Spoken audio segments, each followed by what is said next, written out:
Well, first of all, on the point about depleted uranium, and this is something I brought up in the Irish Parliament Sure. yesterday. I really believe it is shocking that we now have the United Kingdom, other European states potentially delivering depleted uranium weapons to the Ukrainian forces for use in this conflict. When you consider the extraordinary damage that those poisonous weapons did in Iraq in the war launched in 2003, where, it spread this toxic poison, which led to increased genetic abnormalities in birth, to increased levels of cancer.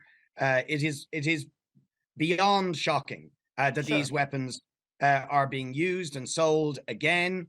And of course, it is interesting that although there's been, many countries have called for a moratorium on these, including the elected parliament of the European Union have repeatedly called for a precautionary moratorium on the use of depleted uranium weapons, but this is being vetoed and systematically ignored by countries that produce these weapons. France, the United Kingdom, obviously the United States.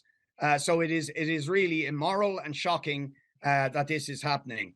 Yeah, I'm sorry. Concerning the your lessons learned from the Yes. U.S.-led occupation of Iraq and how it was driven out of the country. Oh, well, I think it was the resistance of the Iraqi people.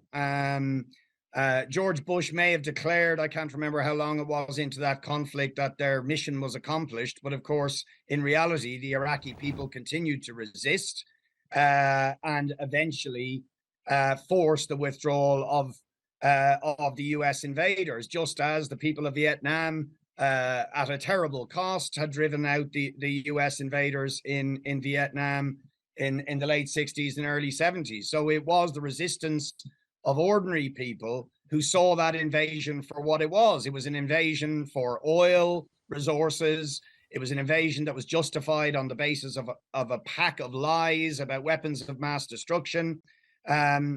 So, there's an important lesson that these imperial powers may have tremendous weapons at their disposal, huge resources, but people who are occupied will continue to resist, just as the Irish people resisted British imperialism, the Vietnamese, the Iraqis, and indeed the Palestinian people today.